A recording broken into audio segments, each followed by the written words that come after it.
And we're live.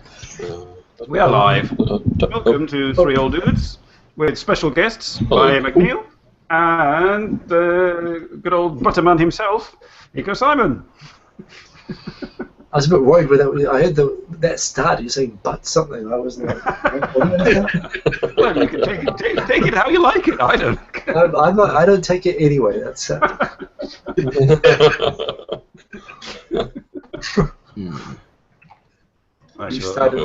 Hello, everybody in comments. It appears to be Frederick, Owen, Hemingford Gray, and Anne and Higgins in Japan, and Gabriel.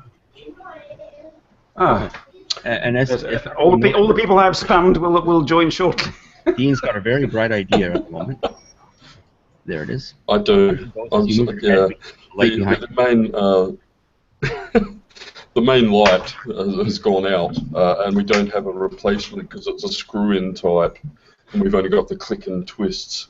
So there you are. I'm going to have a bright you can idea only for get the click whole and twist in Australia. There we go. no, Frederick. Sorry, no. There will be no feet on this video. On this. No, I don't want to see feet ever again. Actually, not even my own. Maybe a feat of amazement, but that's about it. Hello, Bubble Maze. Bubble Maze has been on before. I can't remember. Yes, Bubble Maze has. Bubble Maze. Frederick, I don't know where Jonathan Bieber is, and that's okay. Are you able to see comments, Baye? No. How do I see the comments? You need to. Yeah. There you go. That's right. I'm just going to create technical issues. That's all.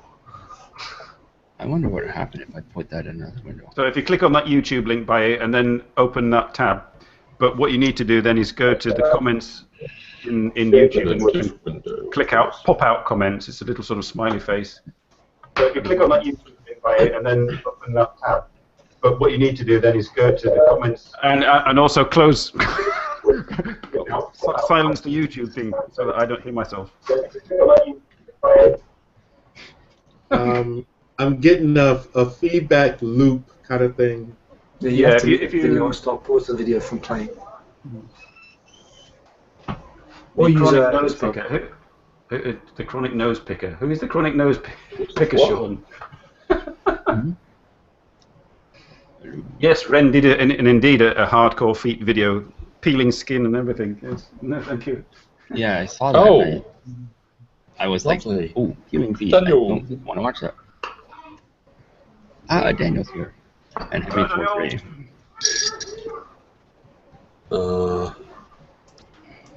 What we should have done really is got your translator to join us as well, and then we could have a. Actually, she's back in New Zealand right now, so I don't know what time it is there. What time is it there, Hiko? It's 4 hours ahead, so it's 1 o'clock in the morning. Oh, that's a bit of a shame. Yes. So, So, are we going to wait a couple of more secs to see who else joins in, or? oh no, we're good to go. We don't have to. We're just making sure everyone can see the comments. Hi, Chocochi. I can't see the comments, so if they say anything, just let me know. Okay. I'll be the comment person. That's what I'll do. I'll track and share. Cool. I'll just be the guy who sits in the corner with a bright idea. Yes. And I'm not going with the lower third. I mean, because it's too late. Everybody knows who I am. There's tablets for that. Like we haven't used that joke before. Because we have the tablets actually. That's why. Pule then, pule. Cialis. What could actually? So right here. Well, they're good for many things. They're good for shrinking the prostate. That's what I use them for. Hey! Yeah. You gotta do same it. here. Should I invite people? You gotta do it. If you have sort of people you would care to invite, yes, can you send him a link, Robert? For not to participate in the conversation, but just to watch it. Ah, yeah. If you copy and paste the URL for the YouTube channel, or for the YouTube video that's now playing with us on it, if you copy and paste that into your Facebook chat or wherever, people will start popping was up me. and wondering what the hell they've come to. But into your Facebook chat or wherever. Okay. People start popping up and wondering what the hell they've come to. Yeah, I sent it to you on Facebook so you can copy and paste. Okay. What you need to do is also silence YouTube. Okay. Yeah, just requesting use on YouTube. Yeah. Well, you need a headphone. I did. Well, hello, Nice. Mr. 47. I think that's all technical issues. No. I claim my part. Yes, I'm hearing myself, Chokochi. It's rather disturbing, but there we go. It's bad enough seeing ourselves. Where were we? Let's talk. Okay. Let's first I just want to mention something about perceived toughness. Ah, yes. I got a kick out of that chapter that you read. On Yeah, Hiko. I watched that this morning in bed. Oh, really? I know what I'm doing while you were listening. I sort of. That sounded really.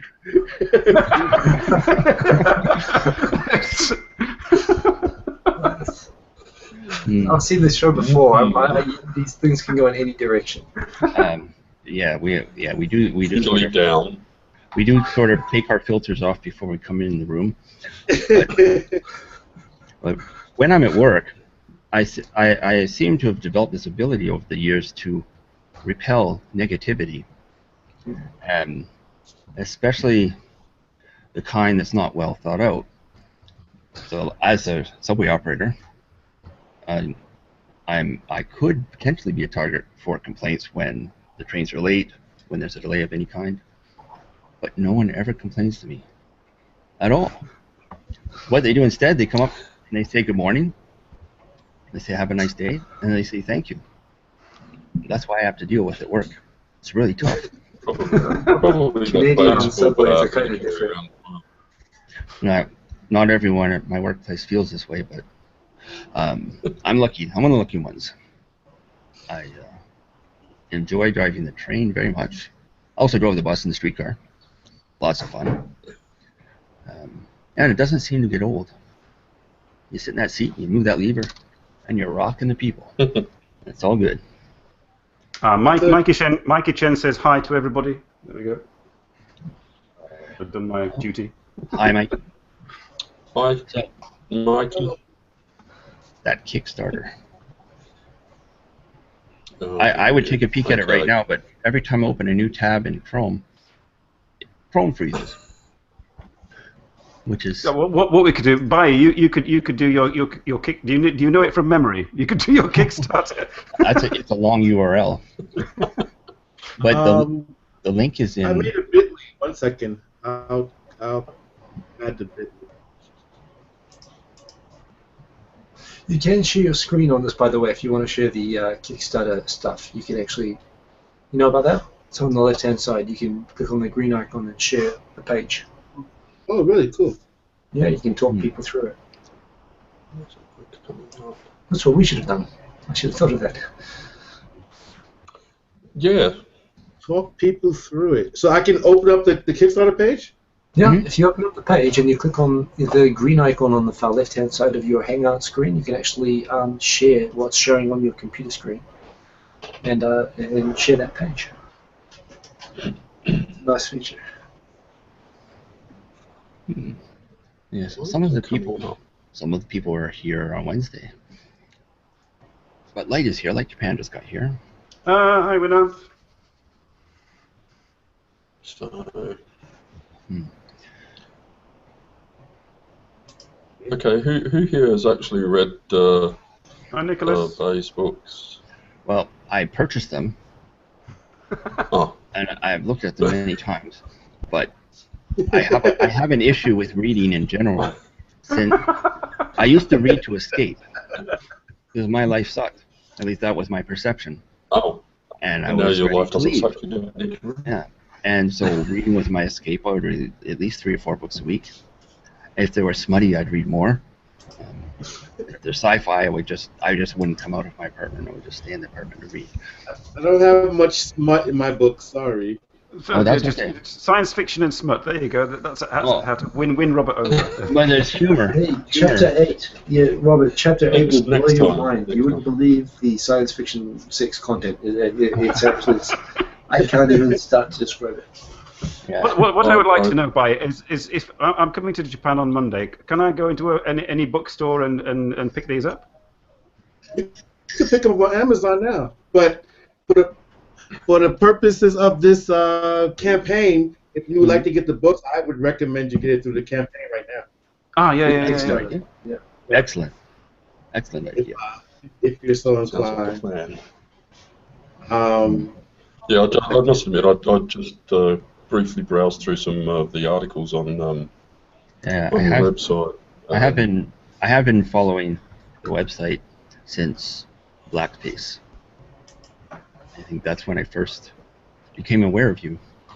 When you came on 2.5 and we're talking about that, I was like, oh, yeah, I will support this, and that's how it began. Well, I get really good vibes out of you. Hiko, I'm trying to do what you said, but it's not working. Okay, I don't want to. I'd rather not lose you in the process of trying, so maybe we'll just not worry about it. Okay. Yeah. When is Justin Bieber going to be a guest on 3OD? Frederick, get back to the matter in hand. I just put the link in the group chat. Ah, Actually, you know what? Let's do this. yeah. If you can open it, Robert, and then share the screen. I'm going to share it. All right, share here you go. Yeah. Thank you, sir. And the technical difficulties continue. Oh, there we go. I've got it. Okay. No, I did put the link in the description of the show. And I don't know how to work cards, but it's there too. So I'm showing the Kickstarter page now. Mm-hmm. Wow, that is extremely cool, man. So Can you get that in the chat? Put that in chat for everybody. I mean, in YouTube chat, Robert. So whoever's Yes, I will. controlling the camera, put the camera on me and have Baye describe it. And there's the link for everybody. There's link for you, Simon. Okay. Oh dear. Chrome is selectively freezing. My hangout window is working, but the chat stopped updating. How about that? How So about that? should I be talking about it now, or is there something Oh, yeah. else? Are you started? Have you started? You know, what we usually do, our show's quite different from most other shows. It started off as the three of us, Simon and Dean and myself, getting to know each other in front of an audience, and that was it. So Okay. I every funny dating story I ever had, everybody knows. Yeah. Every embarrassing moment, everyone knows. So, yeah, we just go with whatever, but because you're here, it'll be more structured. So it's all about you today and your project. So, Well, yes. Let me introduce myself. My name is Baye McNeil, and originally from New York, from Brooklyn, and I've been living in Japan now for 12 years. And I'm a writer. I've written a couple of books about the experience of living in Japan. The first book is called Hi, My Name is Loco and I'm a Racist. And the second book is called Loco in Yokohama. Both of them were, offshoots of my original writing endeavor, which was my blog called Loco in Yokohama. I started that blog in 2008, just as a way to kind of showcase my work and share some of my ideas with other expats who are living over here and with my friends back in the States. But it kind of caught on. A lot of people, it got a lot of attention, and it kind of blew up. And then I did a couple of posts that pretty much went viral. And one of the series that did go viral was a series that did called Hi, My Name is Loco, I'm a Racist, where I was just trying to examine some of the ideas that were going through my head at that time about racism and about some of the challenges I was enduring at that time that were making me question whether the feelings I had were racist or not. And people got a big kick out of that, and I did too. It was kind of a cathartic kind of thing. I had to examine all of over the course of my life, what kind of racist ideas have been, presented to me and indoctrinated into me. And I think as a result of living in Japan and living in a fairly isolated situation and dealing with experiences that I had never experienced before, due to the fact that this is a different culture and different society, it kind of presented itself as a mirror where I could actually see who I really was in a way that I couldn't back in New York, because it was a very it was a type of environment where it's kind of difficult to see yourself. But here, oh Lord, you can really see yourself. Actually, Baye, I got something for you right away. There's a real interesting comment that came up on the video that we did together. And it was by someone, I don't know anything about her background, but she actually just left a really short comment, which I tried to give an answer for, but let me put this in. She loved the read, but she's a bit confused by the title of your book, Hi, my name is Yoko and I'm a Racist. How can a black person in America be racist? Racism requires power, political and otherwise. Black people have no power in America. Minorities can be bigoted for sure, but racist? Perhaps the video doesn't explain things properly, perhaps I've missed something. Can you explain the title? And we actually have a pretty good discussion after that. But I've heard of this thing before. So this is a person who's disputing whether it's even possible.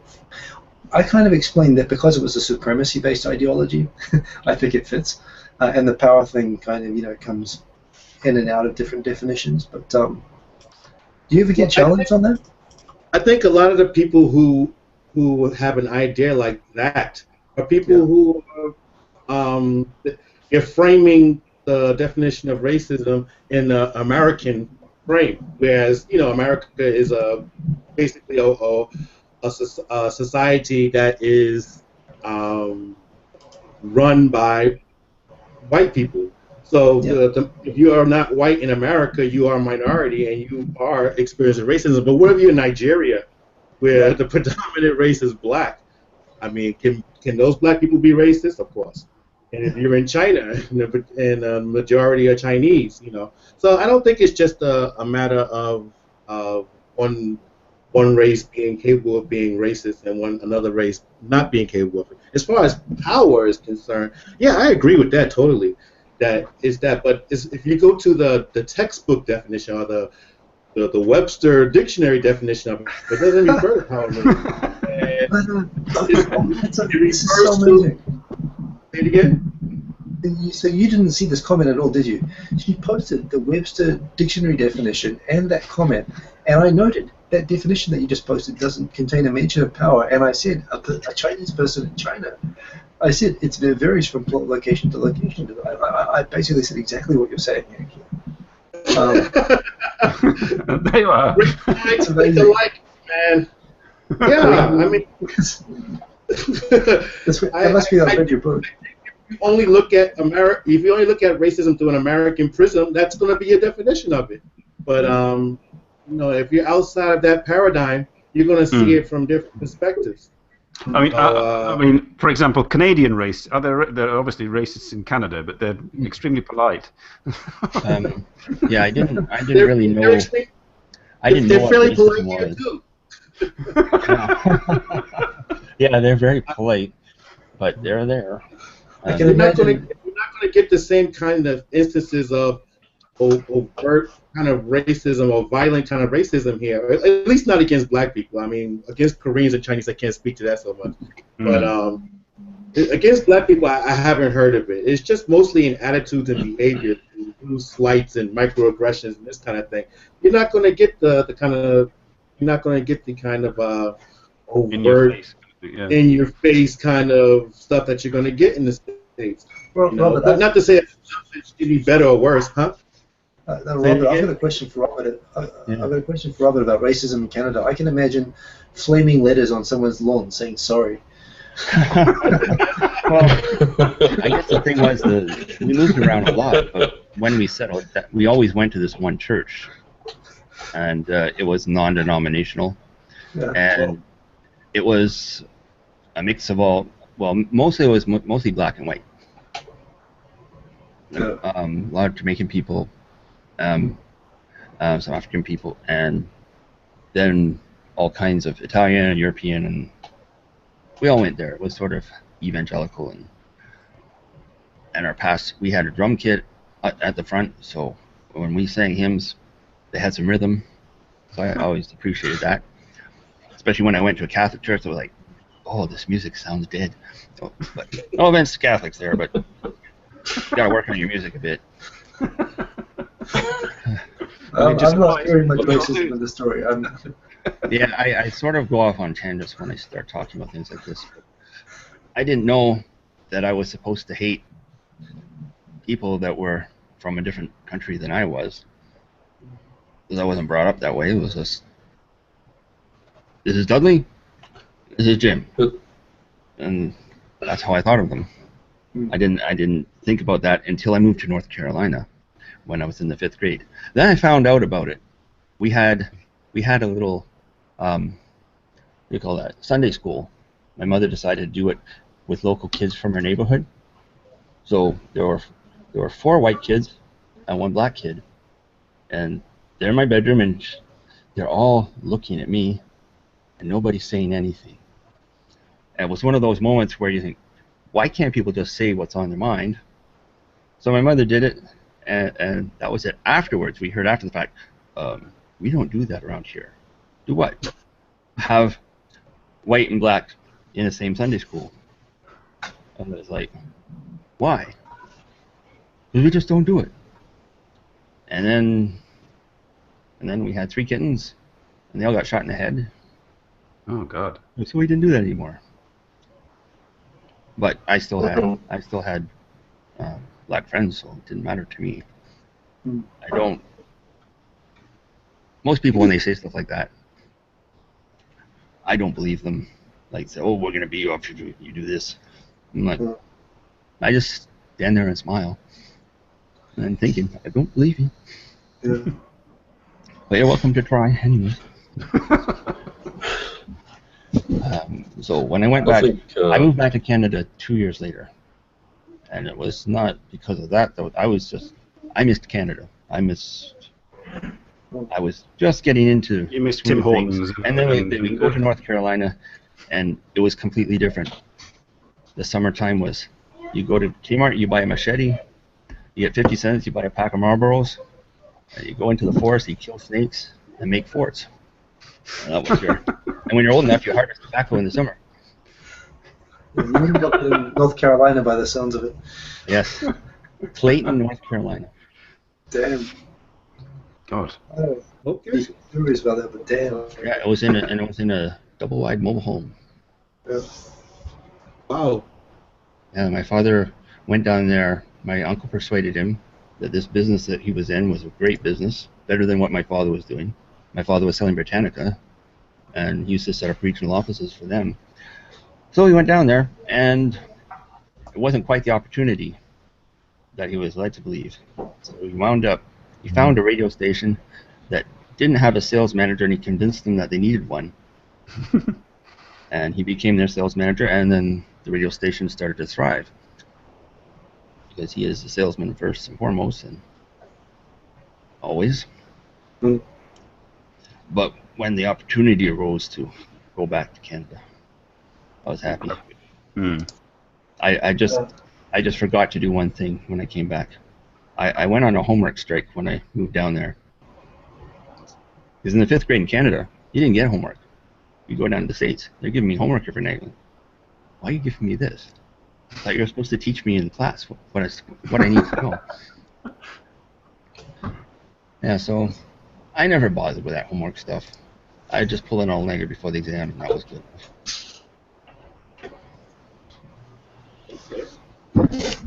And I didn't go to university because, well, what I'd wanted to do as a kid, more than anything, was design cars.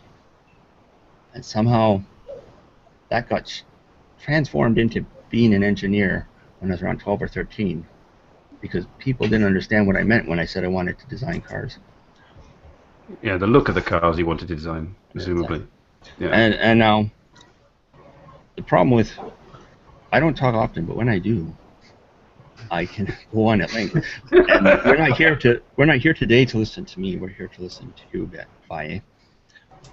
Although, if I can get a laugh out of you with something I say, I'm all for that. That's a positive. I like seeing people smile. When I was a kid, I was a rock collector. Oh, I used to have geodes. Oh, my father would bring me core samples. I don't know where he was getting them from, but I get these really long core samples, and you can see all the layers. And that's cool. And my wife's father is a geologist. I was a real geek. I go to the park looking for rocks, and I bring them back home, and I kept them in 8 cartons, and I had 8 cartons stacked around my room, filled with rocks. And, I did that with fossils. There we are. Yeah, fossil crazy. I used to study them. I used to go to the library and get books and metamorphics and igneous and all the different types of rocks, and that's a quartz, and that's a, I was the man. Yeah, I had a scientific kind of stuff your mind can get into when you're a kid.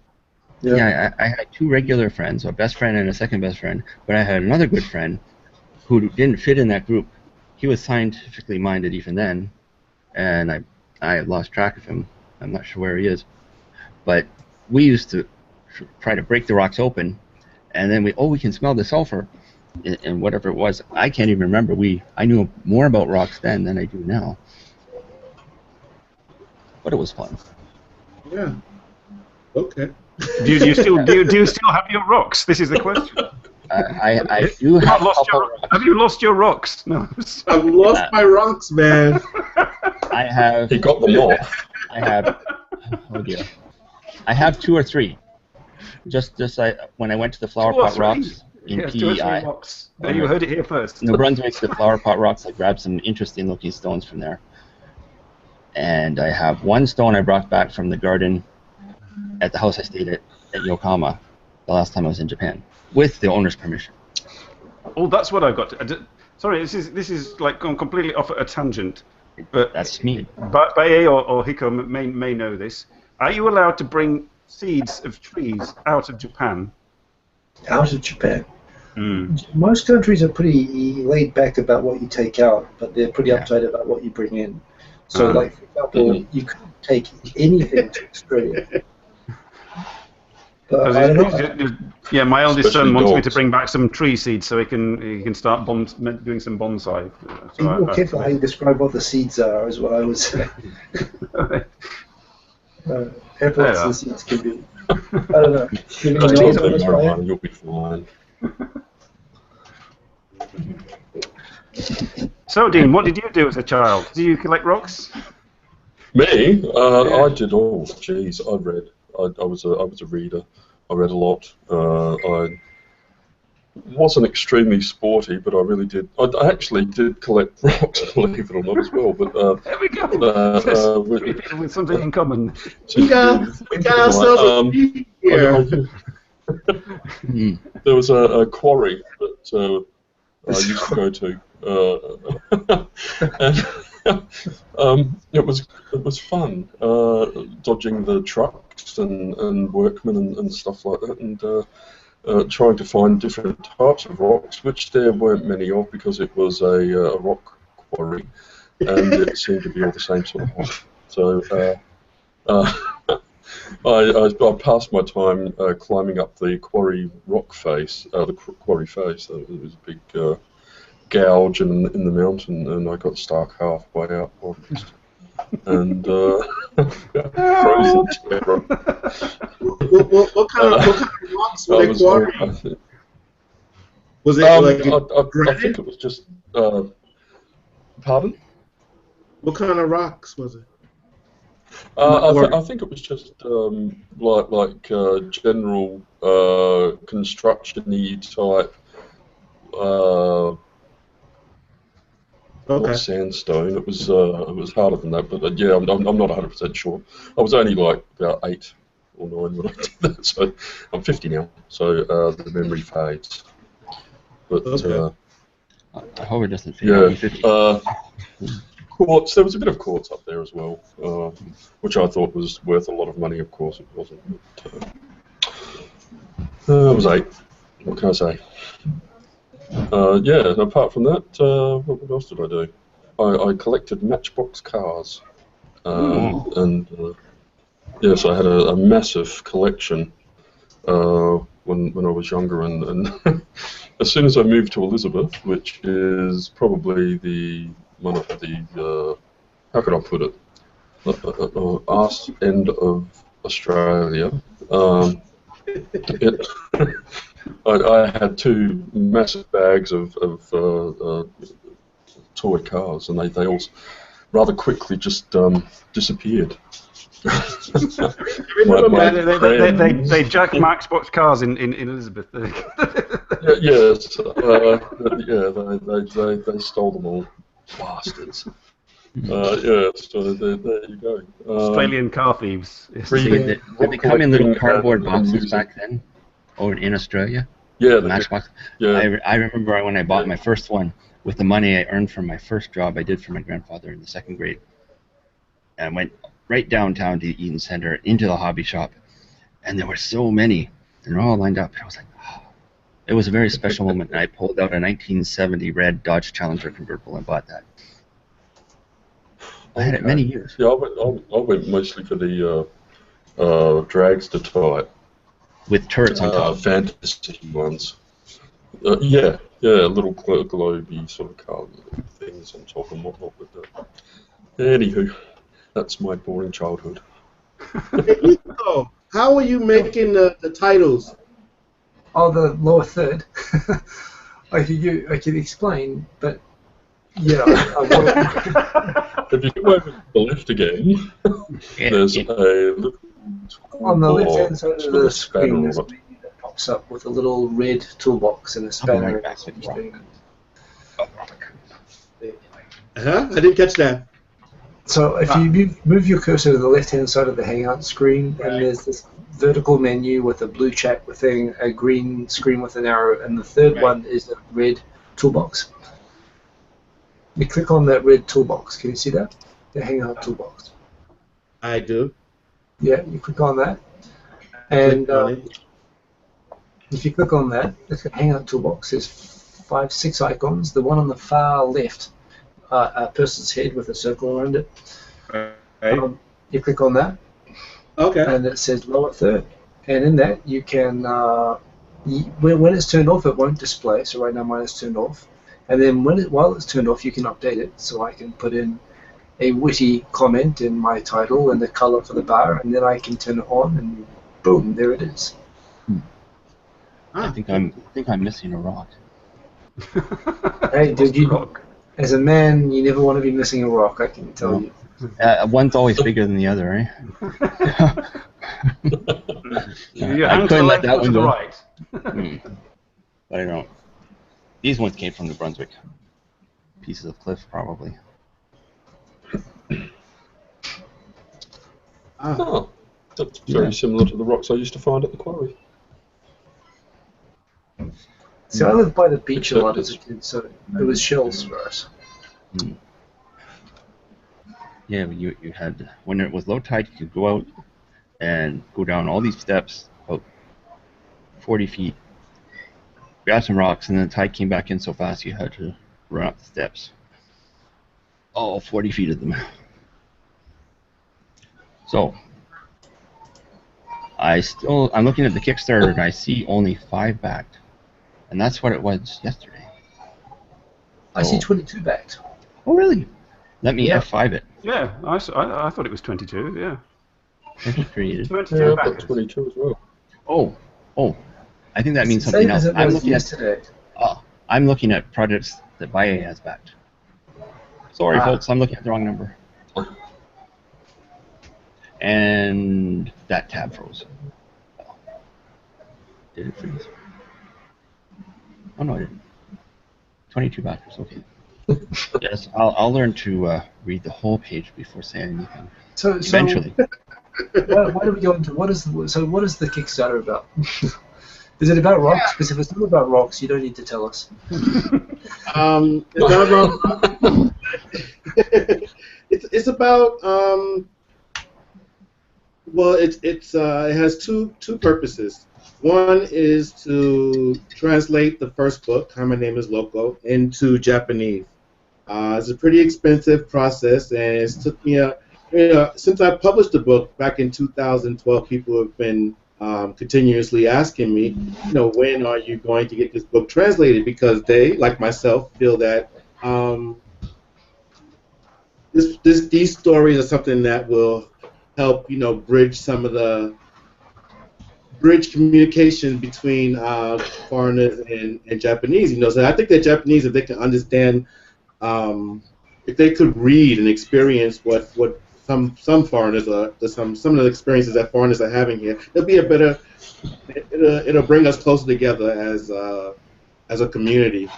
So yeah, that's my goal, to get that translated into Japanese. And the second goal is to publish my third book, which is going to be called Winning Abroad. And Winning Abroad is about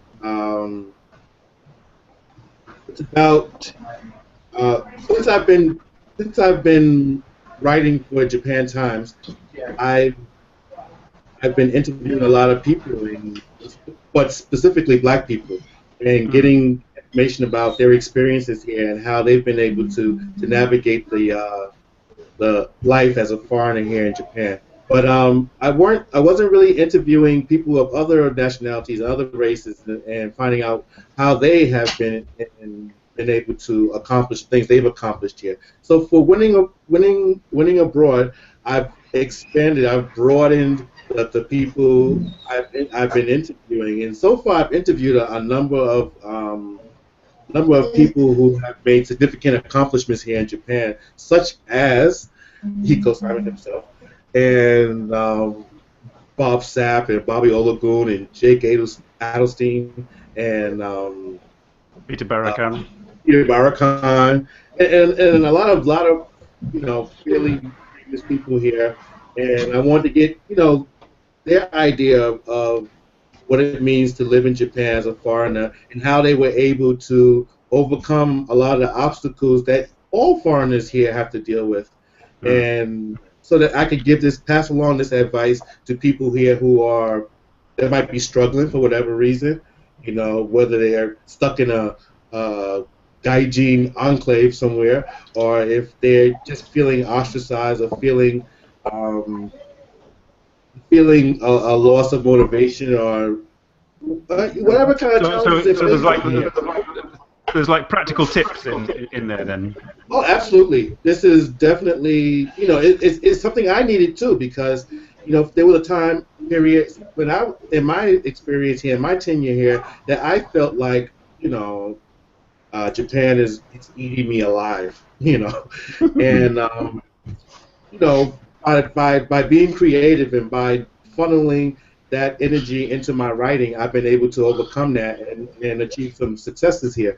And so in addition to my own experience, I want to share how other people manage to overcome the obstacles and challenges of their existence here. So I'm putting all that information in one book. It's going to be like a Bible, of how to get it done. And I think that a lot of these principles don't only apply to people who are living in Japan, but to people who are living the expat existence in many countries. I think some of these principles, or many of these principles, will be universal. So I think it's going to be a great book. It's coming along very nicely. A lot of people have given me their time and shared a lot of really, really great information that's already impacted me as an interviewer. I'm like, wow, I didn't know that, and it's just been good for me just writing this. So while the first two books were cathartic, this one is more of it's been very refreshing for me, to just hear the perspectives of other people, and it's been a learning experience for me. And I can't wait to share that with people. So that's what the Kickstarter is about. It's about getting the first book translated and getting this third book out to to the people who would like to, get that kind of information. I mean, is there not a precedent? Oh, echo. Is there not a precedent now from your publishers to just go with doing the third book, or do you actually have to push that? I mean, they're not saying, "Oh, these two went well. Let's just go with the third," or do you have to actually promote the third one before you can get it published? Well, as an independent publisher, which is what I am, I make those decisions. I make those calls. Yeah, and the call I've made is I want to get this book translated, the first book, and I want to do this project. So the translation project is being mostly done by my translator. So I have plenty of time to work on the third book on my own. So. Yeah. I mean, would you not consider? I mean, yeah, it's quite obviously a lot of work for your translator to do the book, but I mean, simultaneously, the third book, would you not consider doing that, or are you just waiting to see what happens with the translated book before deciding to do any future books in Japanese? You know what I mean? No. No. Right. Well, you're doing. You're getting the book now translated into Japanese. That's the idea of the Kickstarter, okay? But I mean, now you're writing the third or getting the third book ready for publication. Right. In English, presumably. Yes. Yeah. Okay. Yeah, but I mean, would you consider doing that in Japanese? Would it, or would you just wait until to see what happens? Oh, the new book translating that into. Oh yeah, that would be a much later project. That's not much later, but it depends on. Well, first I gotta publish it in English. I can't even look that far ahead yet. But yes, I think that this book would also be great in Japanese. Yeah. Cool. But first I gotta make it great in English. So. Yeah, you have to spring things on the Japanese people very slowly. You sneak up on them.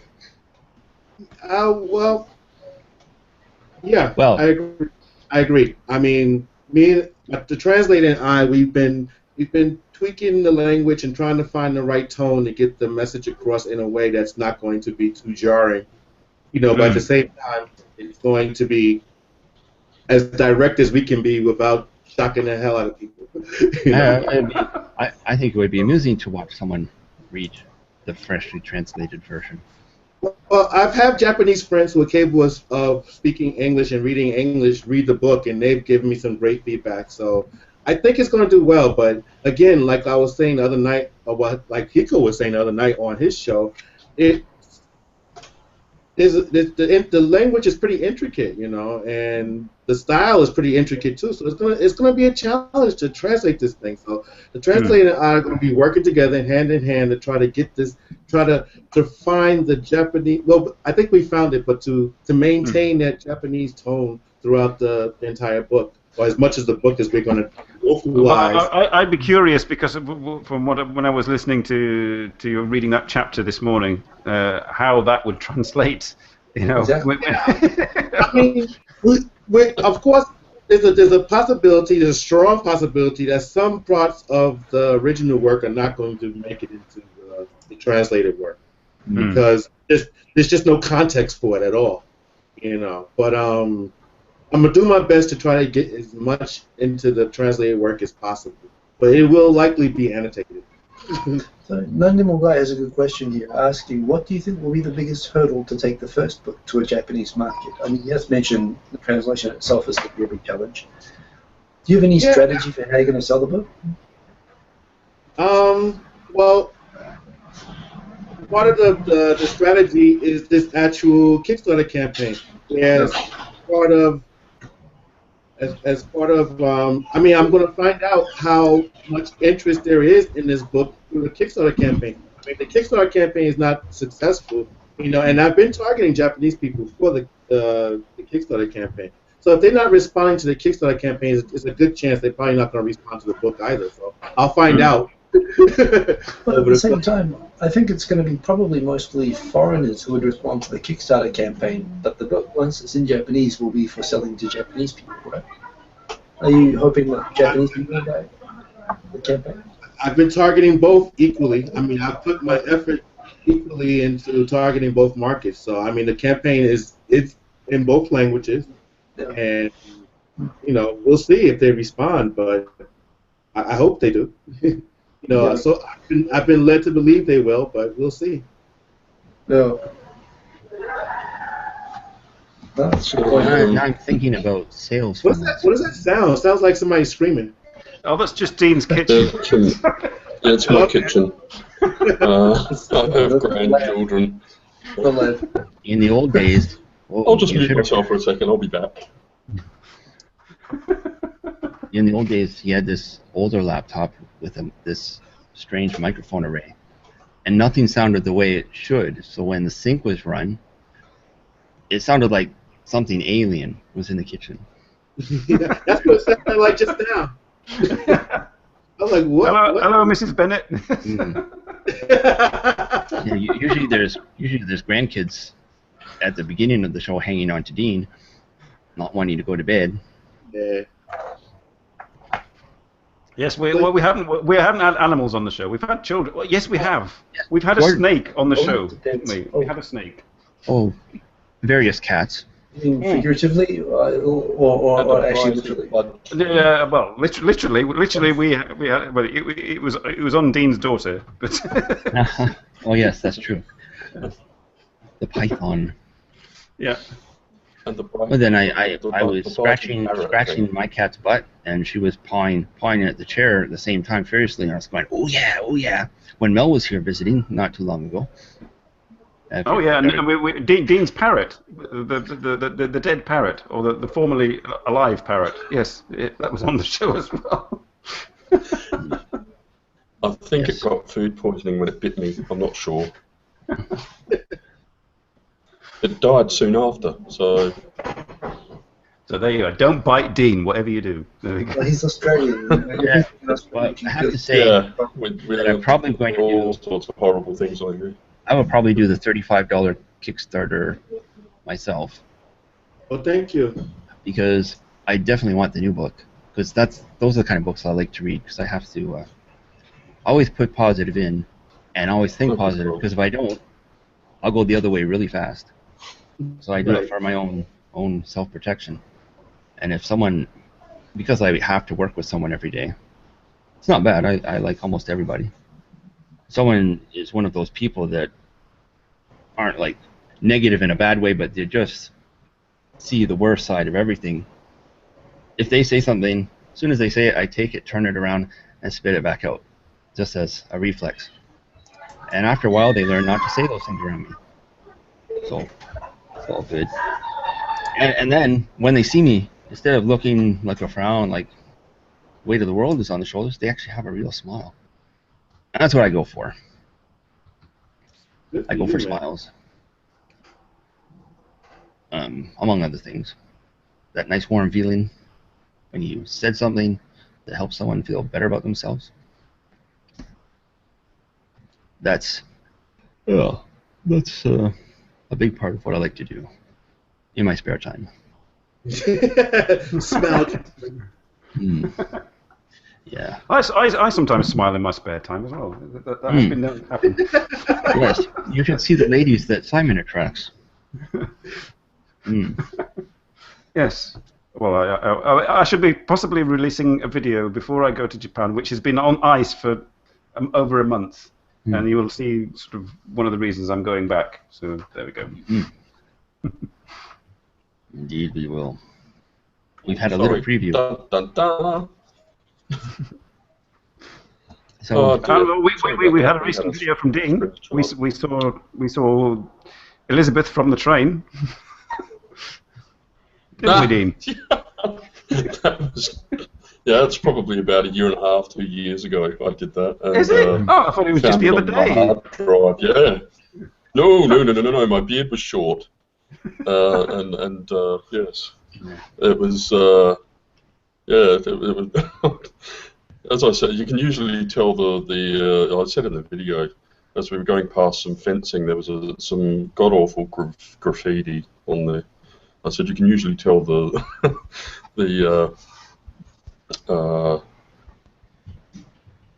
The where a author of the society graffiti. is at, where it's graffiti.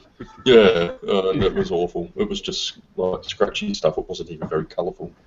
So yes, that's Elizabeth for you. But oh, excuse me for a second. I've got you. All right. Hello, Mrs. Bennett. Okay. I mean, speaking of No, that graffiti, I was mean, not I didn't notice too much when I was in Japan. I mean, perhaps I wasn't looking in the right places, but I mean, it does occur. I understand. What's that? Graffiti in Japan. Yeah, of course it's here, but it's not, yeah, it occurs, of course. But it's not like a main subculture of Japan to go around graffitiing things. No, No. not that I'm aware of, anyway. I mean, most of the graffiti I've seen seem to be fairly sanctioned. Sanctioned graffiti. Yeah, like anti-establishment graffiti. Right wing graffiti in Japan. Yeah, pretty much. There was a video on a band in Kansai. My brother was a graffiti artist when we were growing up. This is back in the '80s, so he used to hit the subways in New York pretty hard. Yeah, he was pretty famous too, and yeah, he used to go bomb entire subway cars, and it goes to go to the yard at night. They got dogs in there and yard workers and whatnot. Yeah, so he was a true blue vandalist, man. He was the real deal. Yeah, people do that here once in a while. I'll say it again. People do that here. What you just said, they sneak into the yard at night, and we come into work, and they got 2.5 cars with that one, and it's hard to clean off because their trains are brushed stainless steel. So that's what they did in New York around. I think maybe it was around the late '80s, early '90s. They made the trains kind of graffiti-proof, so that either it washes off easy or it doesn't cling or it doesn't stick well. I think it was because it washes off easily. They could just wash it off. So it's like a waste of time for these graffiti artists who spend like 6-7 hours doing this thing that's going to get washed off before it's even seen by anyone. So. Yeah, we had David Gunn come up here and run our system for a while, and that's when they clamped down on graffiti also. I guess he doesn't like it very much. Yeah, but he's a nice guy. I was a child that time, so I was able to fully appreciate it. Being fully urbanized as I was. We looked at it as this is artwork. Yeah. We really appreciated it. We didn't. None of us saw it as vandalism whatsoever. But once it wasn't Koch. After Koch was Dinkins. Then after Dinkins was Giuliani. Giuliani was the one who said, "Okay, this is officially vandalism. Let's shut him down." You could always preempt it and have pre-graffitied trains roll out of the factory. That was like... They tried that. They tried to mainstream. They tried to mainstream it, man. I mean, it became this thing where you go to art galleries to see it. You go to Soho and you go to an art gallery and there's some graffiti artists like Basquiat. He came out of that. Are you familiar with the artist Basquiat? I think I've heard of the name. Yes, yeah. Yeah, he's pretty famous, and originally he was kind of a graffiti artist and vandalist. And, now he had a piece sell the other day for $53 million. Oh God! So there you are, audience. Get your spray cans out, and you could become rich.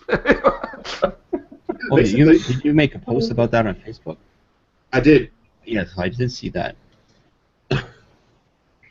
He's my favorite artist. Yeah.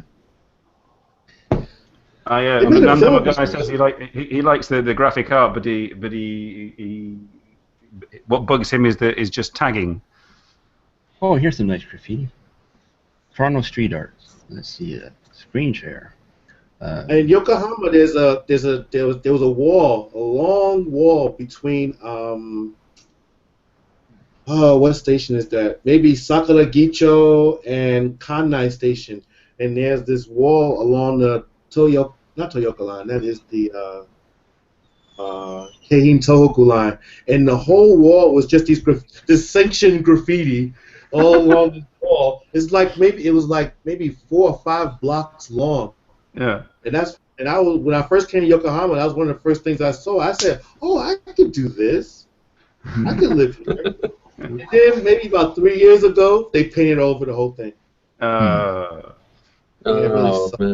Yeah, and you know, so you can imagine this the one rebel who went 5 centimeters to the left of the walls.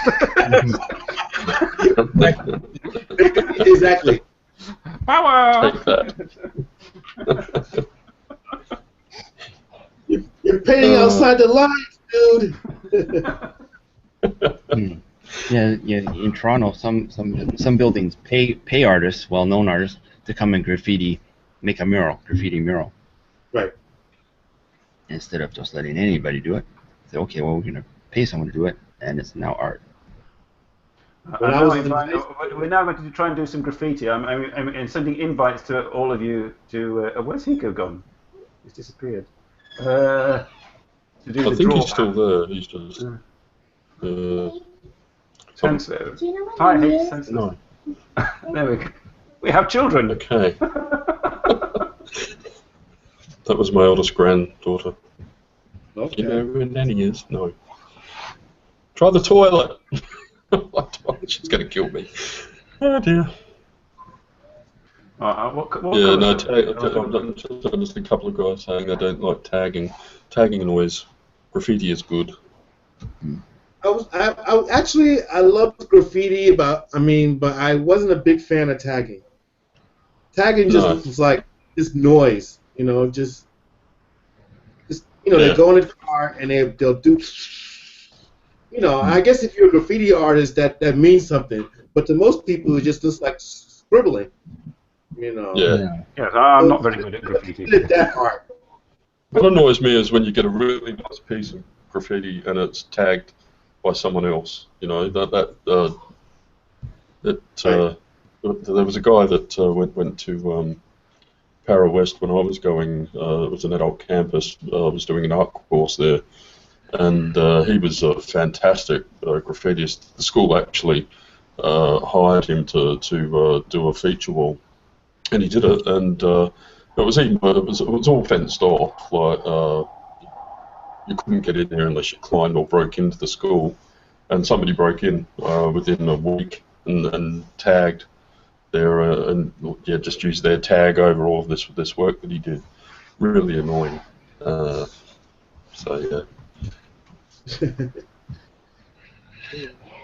we have one outdoor station that gets graffitied every now and then because it's easy to get through a park and a weak fence, and it's all tiled.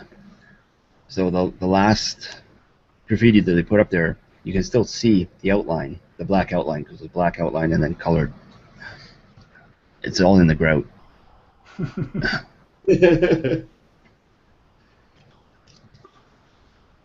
Is that graffiti on your screen, Simon? That's graffiti. I'm happily graffitiing away here.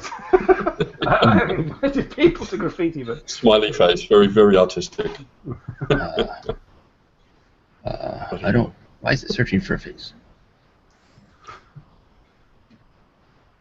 Oh, I've got to do it like this. Hang on. Oh wait, this is not working. How do I erase this?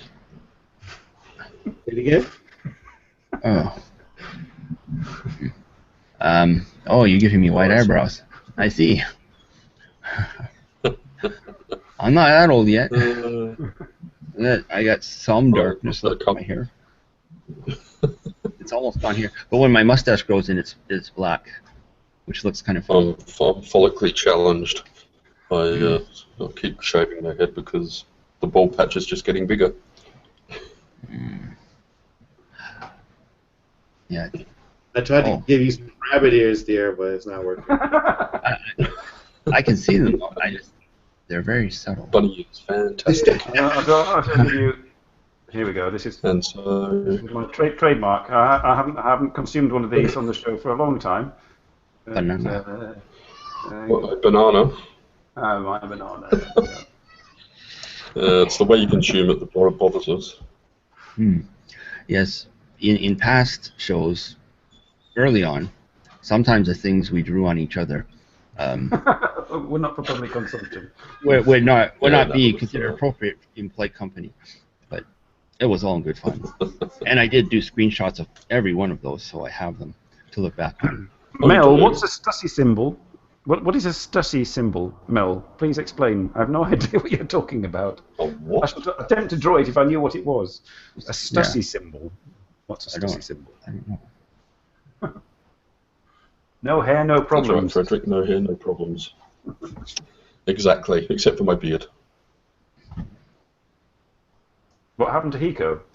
He's probably had a butter moment. I was just going to say, maybe his wife came in and said, I found some butter, so now he's having toast. Secret toasts. But I like that hashtag, make Japan butter again. Yeah. It didn't go very far on Twitter, though. I tried. What's the top? Well, as soon as my wife gets up, I'm going to get her to do this Kickstarter. There you are. We've got it in the family. So everybody in comments, if you could all like and share Baye's Kickstarter, if you haven't done so already, that would be extremely grateful from us to do that. Yeah. Onegaishimasu, yoroshiku. And fellas, on that note, I'm going to have to work out now. But all right. Thank you so much for having me. I appreciate it. Yeah, thank you for coming on our little show. That Thank you for. you got a tiny Tolerate. taste of what we delve into I like sometimes. it. It's like the Seinfeld of YouTube shows. It is sort of. I never thought of it that way. We think of it as a filter for finding intelligent, optimistic people that share our taste and lowbrow humor. It works pretty well for that. Yeah, I like it. It's one of the cleanest shows we've had for a while. It's random and non-specific. I mean, It's very specific. It was very specific about the rocks. That's the most specific rock conversation I've had since I can remember. Yeah, I mean, we judge the show. We judge the show based on Hiko's reaction. I mean, if he starts cringing, we're on to the winner. Consider it a good show. you go with the flow. Yeah. Oh, when Kimi-chan was in 2.5 and Hiko was sinking so low into his chair. I like her. She's very nice. Okay. And Okay. oh well, we've reached the end of our show anyway, so. Oh, okay. I see some people noticed the shirt yesterday. Yes. It's very, So we will go into the Thank after you, show, digital crew. Ah, here you go. and I will share the link for the after show. Where is it? Baye, you feel free to leave whenever you want, Baye, because you've said your goodbyes. Well, Dean and Simon, Robert, thank you so much for having me. Thank Nice you, to meet you. and Thank you for having me, guys. I'll be in touch about this if you're still interested. I'm going to a Vape Expo today. Yes, I am still interested. And Please everybody give share. Okay. All right, good folks. night, Jen. Good night. And good night, everybody. Thanks for watching. I shall see you next week from Japan, probably. I shall be. I'm confused. Don't